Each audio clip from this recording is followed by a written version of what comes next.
6, il y a aussi l'amendement 8 rectifié. Vous avez la parole. Alors, l'amendement 8, il s'agit de consacrer le principe de pouvoir engager des procédures par action de groupe pour toutes les atteintes à la neutralité des terminaux et à l'interopérabilité des plateformes. Alors, ce point est extrêmement important parce que c'est certainement ce qui va permettre de contribuer à renforcer le rapport de force de nos concitoyens, de notre pays et même de l'Arcep vis-à-vis de ces fameux GAFAM. Parce que l'action de groupe en direction des tribunaux est souvent extrêmement dissuasif et peut s'avérer, et du point de vue de la publicité qui en est faite, et du point de vue de la démarche juridique, quelque chose de très important. Alors, je sais que mes collègues vont nous expliquer que c'est déjà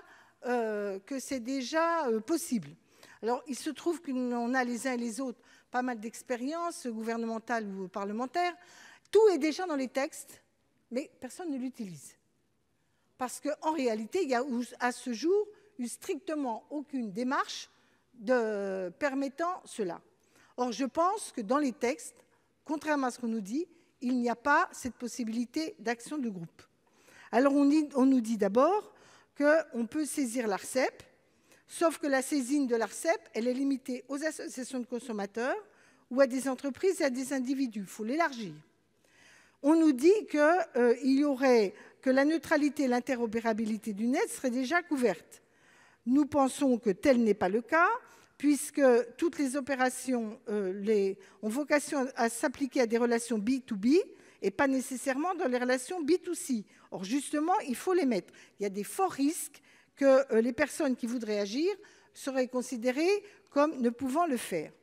Quand on regarde devant le juge administratif, la liste des opérations qui sont couvertes par l'action de groupe, rien ne fait référence au libre choix de l'utilisateur dans le cyberespace.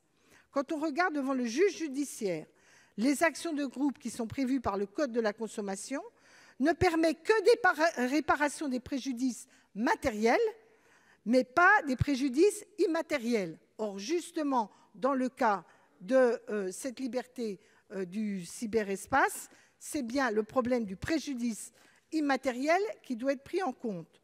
Et enfin, quand on regarde plus précisément sur le terrain juridique, le dernier point qui est de savoir si le juge judiciaire, l'action de groupe est prévue par le Code de la consommation, ce qu'on nous dit, la réalité, c'est que ce n'est prévu que pour les associations de défense du consommateur et pas par des actions de groupe de gens qui seraient concernés par ce problème.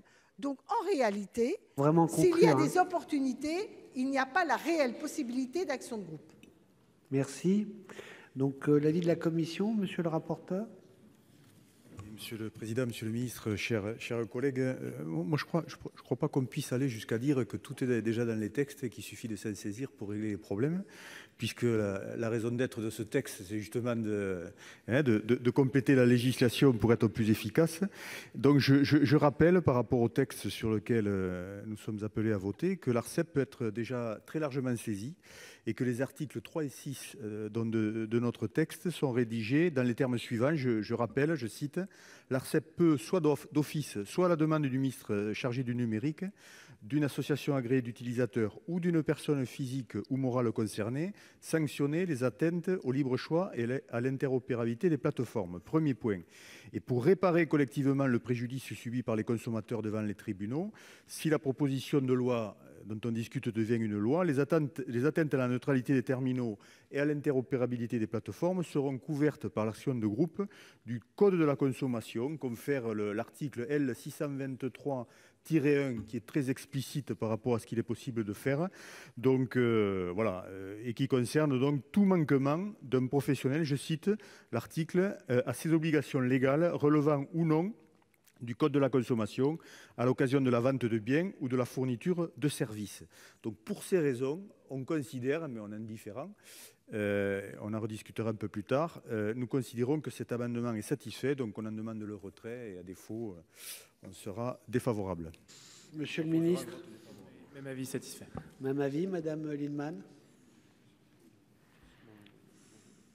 Il se trouve que beaucoup de juristes qui travaillent sur ces sujets considèrent que la mise en œuvre de l'interopérabilité ou de la neutralité ne procède pas de la fourniture de services. Et que donc ce concept fourniture de biens ou de services sera juridiquement contesté devant les tribunaux pour expliquer que ça ne relève pas de cette législation. Et donc en rajoutant que ceux qui procèdent de cette loi neutralité du net, neutralité et interopérabilité, on précise et on est sûr qu'il n'y aura pas de divergence d'interprétation autour du concept de fourniture de services. J'insiste d'autant plus que les opérateurs que nous avons devant nous ne sont pas des enfants de cœur et qui vont mettre toute leur batterie d'avocats pour essayer de trouver toutes les petites failles qui peuvent exister dans notre droit.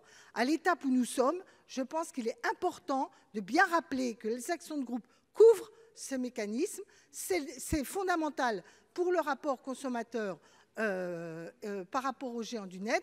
Et il me semble que si on avait la vraie certitude qu'il n'y a pas besoin et pas de redondance, on pourra toujours après l'enlever. Si on ne le met pas maintenant, on se donne une grande fragilité par rapport aux actions de groupe. Merci. Donc ce n'est pas retiré. On passe au vote. Qui est pour? Qui est contre? Qui s'abstient? Il n'est pas adopté.